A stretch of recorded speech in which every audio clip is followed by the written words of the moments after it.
The next day, Birmingham is our next port of call.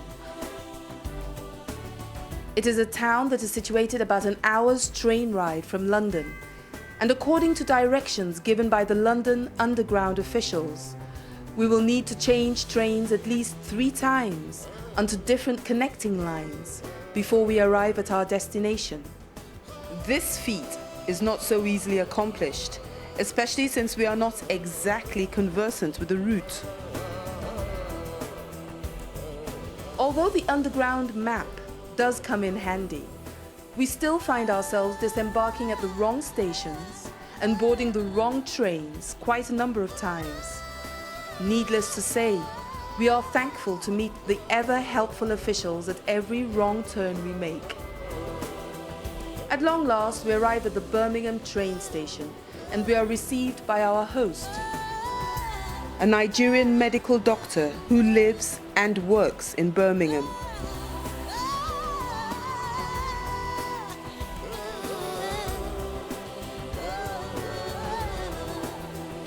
Birmingham is a relatively new city that was rebuilt from scratch within a record time of 7 years. Today, it sports a modernist new age look with glitzy shopping complexes whose towering walls are made of glass and tiles. By this time of the year, night falls quickly, and by 4 o'clock in the evening, the streets are already lit. We visit the Bull Ring, one of the more popular shopping complexes in Birmingham, and from the top floor, we are afforded a fabulous view of the whole city.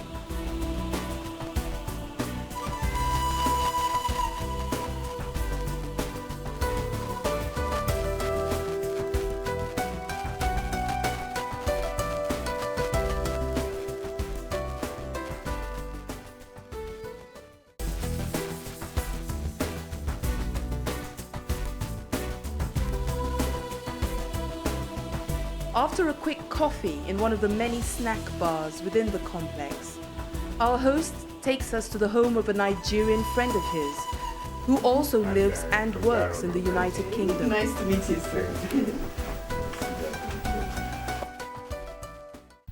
See, here you got to work. You got to work. You work to make money. You're not generally accepted. Definitely you're not generally accepted. But you are a citizen of the country, and not everybody will accept you. They just need to fit in wherever you fit in, and the country is your country. So you show love to whoever you want to show love to. But in Nigeria is your home place. You can do whatever you want to do. You are generally accepted, you are loved, and the rest, apart from the insecurity. So home is home, wherever you go to. So would you say you miss home? I miss home. I love home.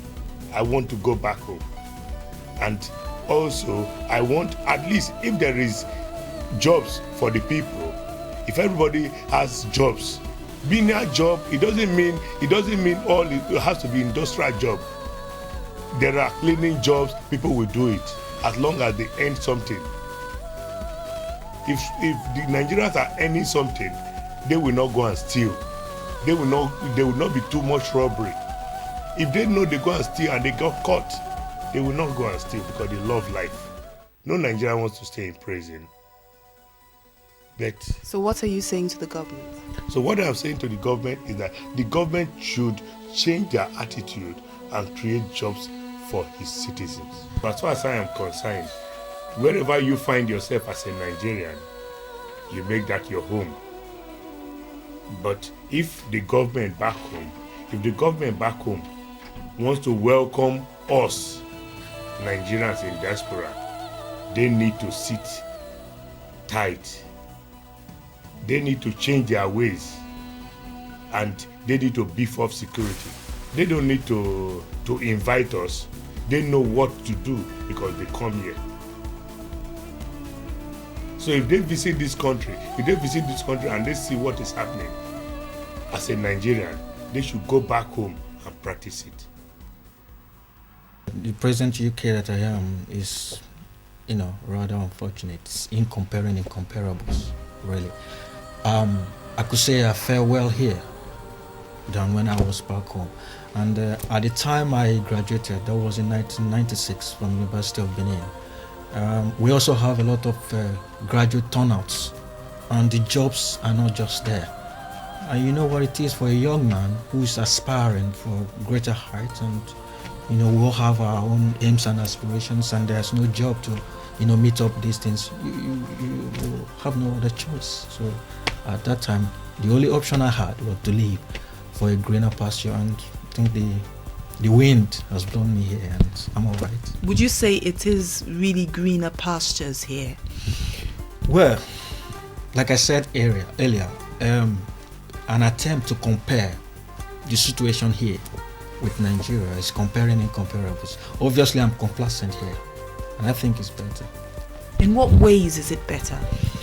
Yeah, it's like when I came in here, it was easy to find a job, it was easy to settle down, but we all have some other sides which has adverse effects on us, like the weather, which we are not used to, but with time you get used to it, you get acclimatized, and that's it. Yeah, though I miss home. If you want to say, are you homesick? Yes, I do miss home a lot, because home is home. I came in as a student, and I've studied up to a master's level. I've done at least 2 master's level. I'm now in England in Coventry University right today. I wouldn't have this opportunity abroad. I wouldn't have this opportunity in Nigeria that I've got here abroad. So it would be necessary for me to stay behind just because I have a good job.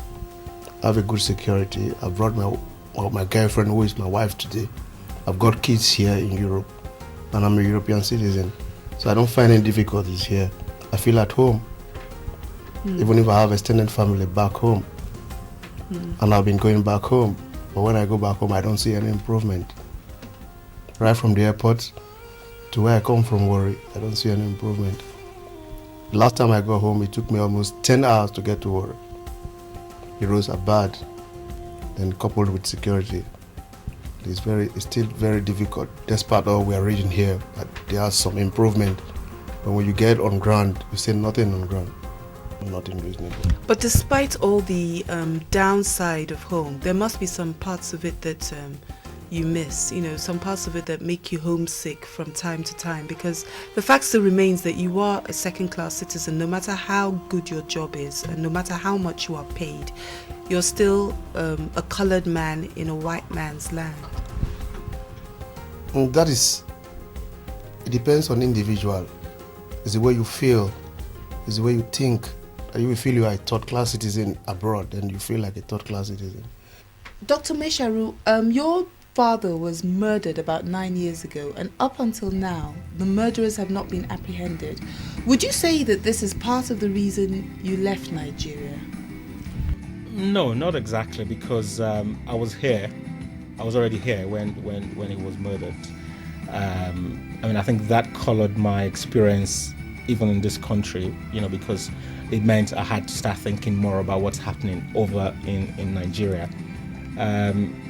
But it only reminds me of the issue of security and justice. And if I'm to go back now with my wife and children, I will be concerned about their safety. And based on that, I think I will be, I don't want to use the word senseless, to go back to Nigeria with the amount of insecurity and lack of guarantee by the state of your life and property. And I was reading about Dele Giwa not quite long ago, and what Gani Fahimi said was that a country that cannot guarantee the safety of life and property cannot say it's practicing the rule of law. So if we say, well, fair enough, there's no real rule of law, then I think it's going to be quite uncomfortable to want to be in that sort of environment. But again, I believe Nigeria is evolving. As an optimist, we believe that these things will eventually be exactly as it should be. Can you just give me a brief peep into life here as a professional doctor? Do you feel that your skills are being appreciated here more than they could ever be at home? And what are the benefits? Well, first of all, as a doctor, I have to say that our skills are, well, we've got limited use of our knowledge in Nigeria, in the sense that equipment, hospital, the settings, the management, it just limits what you can really do.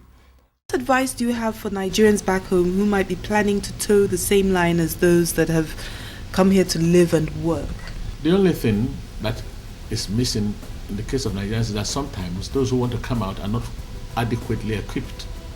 If you want to go under the water and dwell there for longer than is unusual, and you are not a fish, you will kit yourself properly, like a diver, so that when you're there, it will suit you.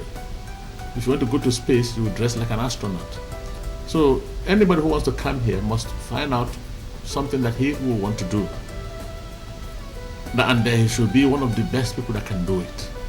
Then he comes here and make sure that the place he's going, if it is not here, even if it is here, that it's a place where the skills he has can be hired.